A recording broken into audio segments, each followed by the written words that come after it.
chances of Ben Chilwell and Reece playing either on Boxing Day or indeed the Aston Villa game, and whether there are any other concerns for you injury-wise? Yeah, they're both doubtful, so I can't give you an answer at the moment. We're not sure whether they'll be fit for either game. Yeah, that's the answer. I want to ask a question about Timo Werner. I think anybody who watched the game on Monday night can see the shift that he's putting into the team at the moment. He must be one of the first names in your team sheet, but he just can't hit the back of the net. Can you sense his frustration at the moment, and are you talking to him about that? Yeah, I talk to him all the time. I don't sense the frustration. I think there's clearly, as a striker, you want to be scoring regularly because you get judged. He's done it in his career. So, but at the same time, every striker has moments and patches where the ball doesn't drop for you for whatever reason. And the positive thing is that he's getting chances in games, using his attributes to get in the box, to show his speed, to get chances. So they'll come. Arsenal on Boxing Day. Are Arsenal in a relegation battle? I don't want to talk about what their battle is. They're just a good team with a good manager. It's some tough results recently, but the general wave of the Premier League this season for every team has been more inconsistent than it's been in probably previous seasons for, as I say, most teams. So it's not my concern exactly where they're at. My concern is the team at face value in terms of quality, and they're a high quality team. I know you'd left West Ham a couple of years before, but that 2003 West Ham side with Jermaine Defoe, Joe Cole, Di Canio, Michael Carrick, players like that, that's often thought of as the best side to have gone down. Is there such a thing as too good to go down? I don't want to talk that conversation. It's not. I don't get what the point is. We're playing Arsenal Boxing Day. I don't want to talk about teams and relegation battles. London derbies, I appreciate, are always sort of taken in isolation, and form kind of goes out the window.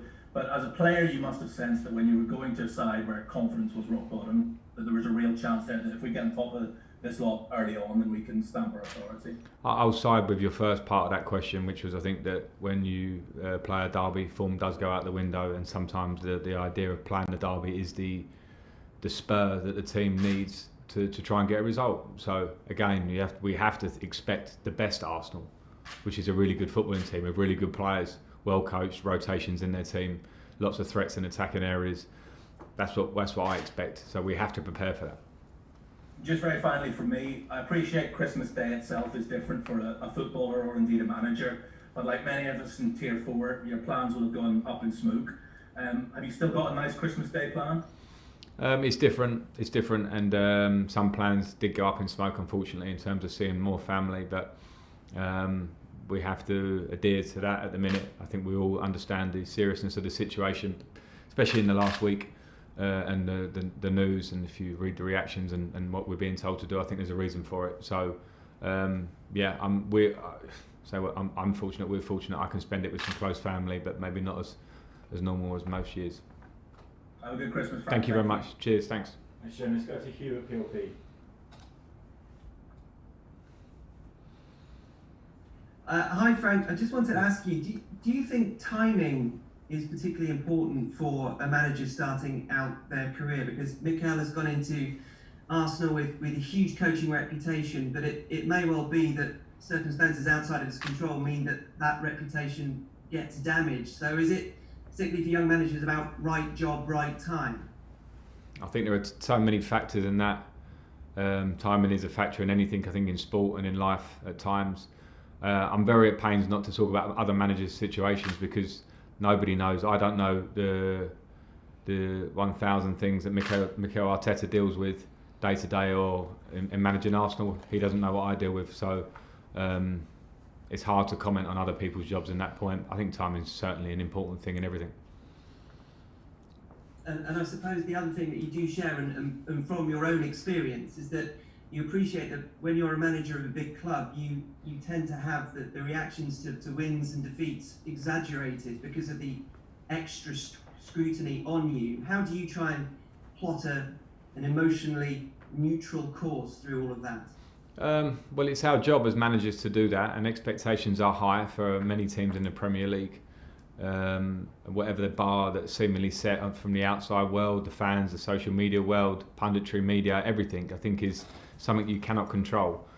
So you must work day to day, and if it's off the back of, we had 2 defeats last week, it's my job to pick the players up, focus on what's important, bring positivity, real positivity, not fake positivity, to try and change that. But we've seen a lot of teams have difficult periods this season as well, the unexpected periods because of the volatile situation, the lack of pre-season, the scheduling. All these things have been contributing factors, and everyone will have their own take on that. But again, if we're going back to Arsenal, they're a high quality team, so I'm absolutely not thinking about form with this one. I'm thinking about the team in front of us.